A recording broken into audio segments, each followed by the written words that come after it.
भर आवे हो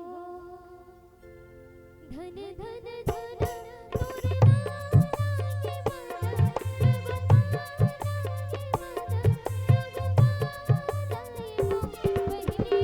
तोरे घर में चलवा विराजे सोहर मंगल गावे हो ललना तोरे घर में चलवा विराजे सोहर मंगल गावे हो कौन तोला मोदी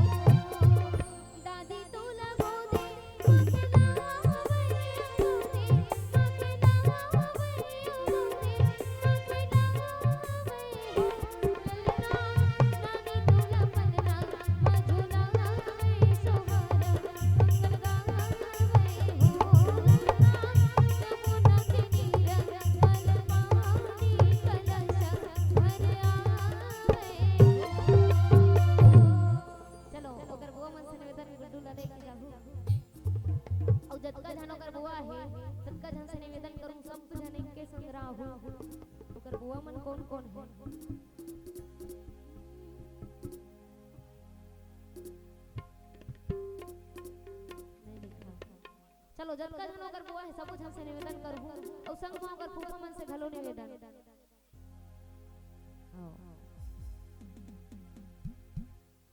हमर दीदी नर्मदा और भैया चैतुराम निर्मला ओ पलटूराम बुआ दादा दादा सब जन से निवेदन करूं जतका झन है इवन ओकर बुआ हरे का हां चलो आ जाओ ले जाओ गुड्डू ला बोल राजा रामचंद्र की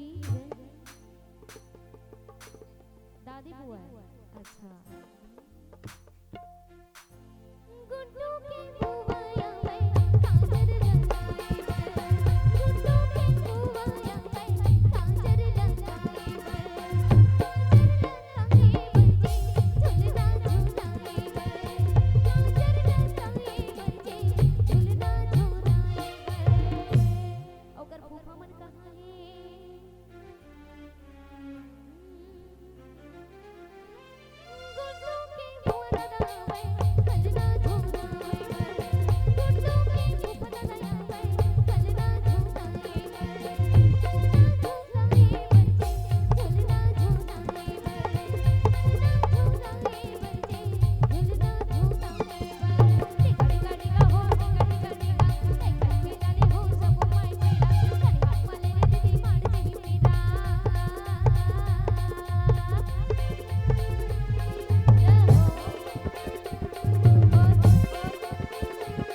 श्रीमती रुखमणी बाई साहू,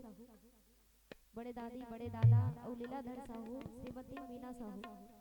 दादा दादी सबो झन से निवेदन है, जतका झन है ओकर दादा दादी सबो झन से निवेदन है, सब झन एके संग रहो। गुड्डू के दादा